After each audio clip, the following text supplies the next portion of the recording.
Get into here. It's a story from Decrypt, and it reads: nearly $700 million worth of assets linked to Sam Bankman-Fried seized by the U.S. The assets, including more than 55 million shares in Robinhood, were seized as a part of the case against FTX and its former founder.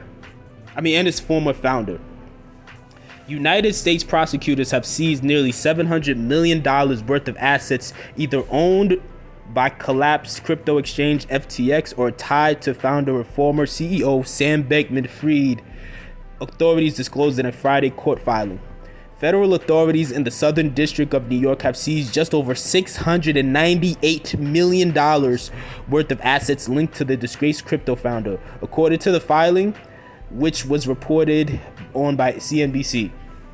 The bulk of the value comes from a stack of shares that Bankman-Fried purchased in Robinhood, the stock and crypto trading app, allegedly using stolen FTX customer funds. Like, geez, like they're scamming that hard.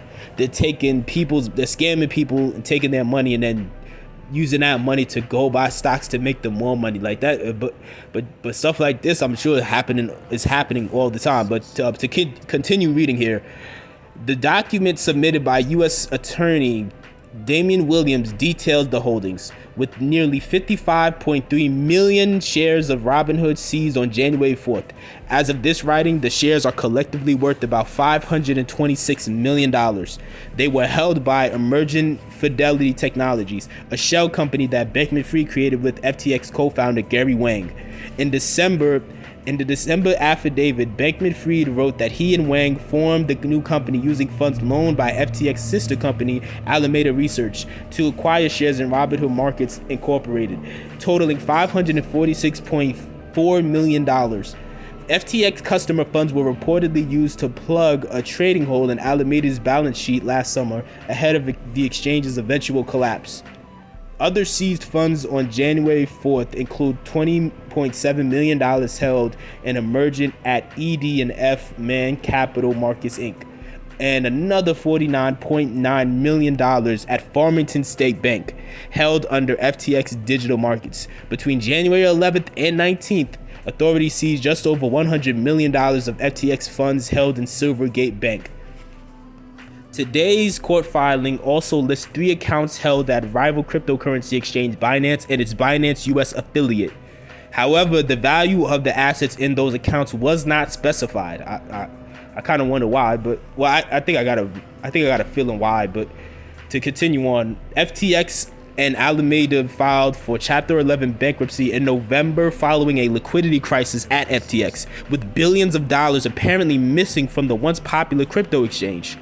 Bankman-Fried now faces various charges from the U.S. Department of Justice, Securities and Exchange Commission, and Commodity Futures Trading Commission related to his actions at the companies.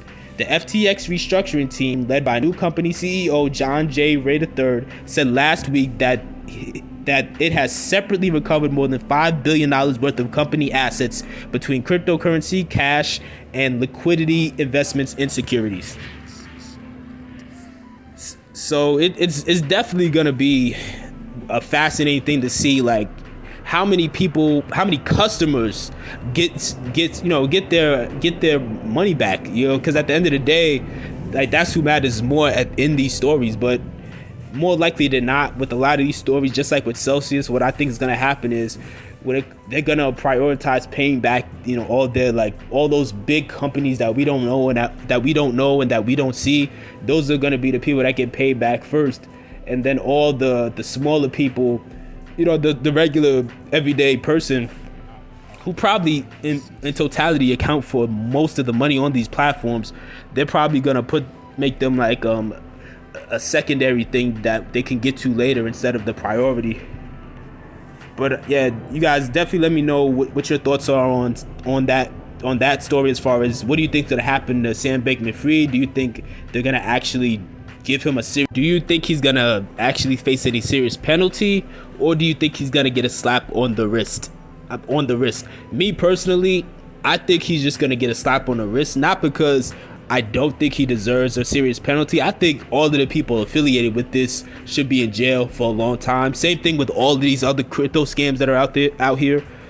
But at the same time, seeing similar stories like this before, more often than not, they usually just find somebody to make a fall guy, and then they just put that person in jail, and then everybody else skates free. But